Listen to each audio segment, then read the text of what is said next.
ರಾಜ್ ಅವರೇ, ಸಂತೋಷ್ ಅವರೇ, ಡೇವಿಡ್ ಅವರೇ, ಸೋನಸ್ಸು ಡೇವಿಡ್ ಅವರೇ ಮತ್ತು ಈ ಹೋಬಳಿದ ಎಲ್ಲ 4 ಜನ TRP ಪುತ್ರರೇ, ಕೃಷ್ಣೇಗೌಡ ಅವರೇ, ನಾಗರಾಜ್ ಅವರೇ, ರಮೇಶ್ ಅವರೇ ಮತ್ತು ಈ ಕಾರ್ಯಕ್ರಮದಲ್ಲಿ ಭಾಗವಹಿಸಿದಂತಹ ಹೋಬಳಿ ಮಟ್ಟದ ದೈಹಿಕ ಶಿಕ್ಷಕರೇ, ವಿದ್ಯಾರ್ಥಿನಿಯರೇ ಮತ್ತು ಎಲ್ಲ ಸ್ಫೂರ್ತಿಯ ಕ್ರೀಡಾಪಟುಗಳು.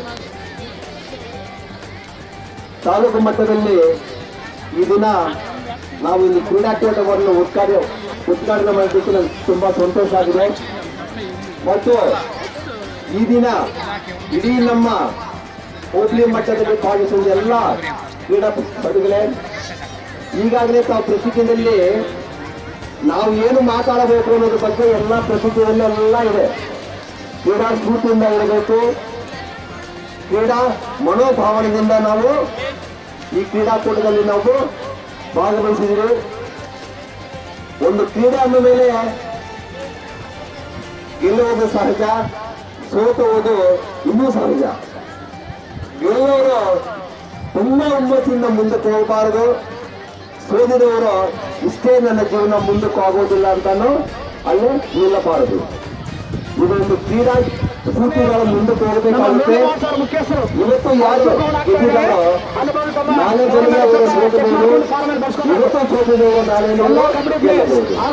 ಅದರಿಂದ ಇದು ನಥಿಂಗ್ ಬಟ್ ಟು ಸೆಲ್ಫ್ ಅಭಿಪ್ರಾಯ.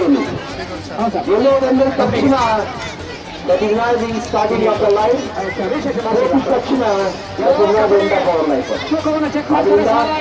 ಅಡ್ವಾನ್ಸ್ ಆಗಿ ಅವರ ನಿವೃತ್ತಿ ಜೀವನ ಸುಖಕರವಾಗಿರಲಿ. ಇನ್ನು ಅವರಿಂದ ನಾವು ನಿವೃತ್ತಿ ಆದರೂ ಸಹ ಅವರ ಮಾರ್ಗದರ್ಶನ ನಮ್ಗೆ ಬೇಕಾಗುತ್ತೆ. ಖಂಡಿತವಾಗ್ಲೂ ನಮ್ಮ ಜೊತೆ ಇರ್ತಾರೆ, ನಮ್ಮ ಒಡನಾಡಿಯಾಗಿರ್ತಾರೆ ಅಂತ ನಾನು ಆಶಿಸ್ತಾ ಭಗವಂತ ಅವರಿಗೆ ಆರೋಗ್ಯವನ್ನು, ಆನಂದವನ್ನು ಅಷ್ಟೇ.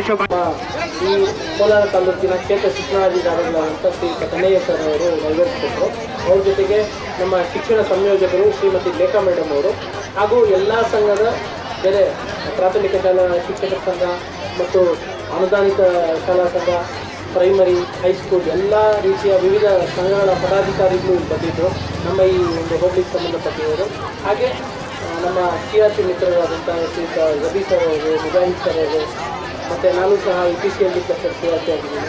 ಮತ್ತು ನಮ್ಮ ಎಲ್ಲ ದೈಹಿಕ ಶಿಕ್ಷಕರ ಸಂಘದ ಎಲ್ಲ ಗೌರವಾಧ್ಯಕ್ಷರು ಮತ್ತು ಎಲ್ಲ ದೈಹಿಕ ಶಿಕ್ಷಕರು ಅವರೆಲ್ಲ ತುಂಬ ಶ್ರಮ ವಹಿಸಿದ್ದಾರೆ ಸರ್. ಈ ಒಂದು ಕ್ರೀಡಾಕೂಟಕ್ಕೆ ಎಲ್ಲರೂ ಹಾಜರಾಗಿದ್ದಾರೆ.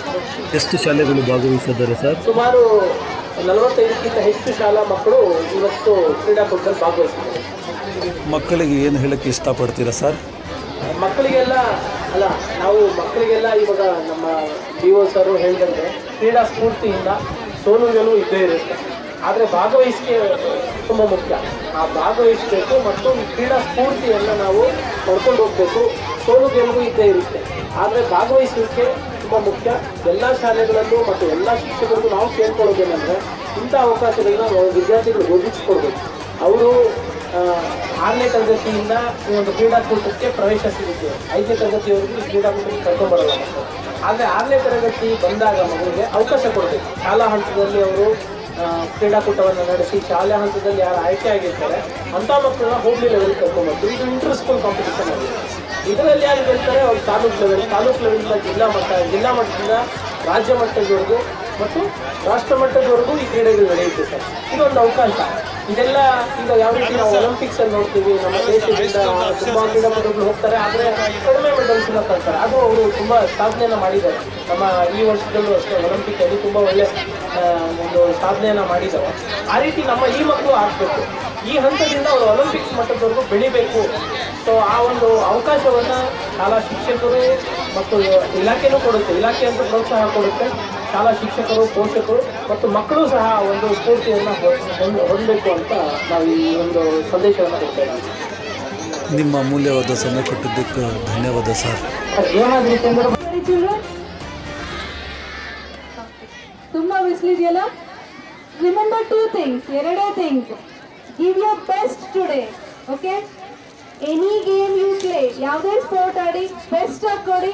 Whether it is the finals, semi-finals, first round, second round, whatever round it is, give your best shot. Win ಆದರೆ you'll be the happiest. If you lose, you take lessons from it. Next time better perform. Okay. Give your best shot today. Thank you. Thank you madam. ಭಾಳ ಸೊಗಸಾಗಿ sweet ಅದು ಕೂಡ ಭಾಳ short ಅದು ಕೂಡ sweet ಆಗಿ ಬಂದು ಮಕ್ಕಳಿಗೆ ಆಶೀರ್ವಾದ ನೀಡಿದಂಥ ನಮ್ಮ ಈಶ್ವರಿ ಮೇಡಮ್ ಧನ್ಯವಾದ. Thank you very much madam.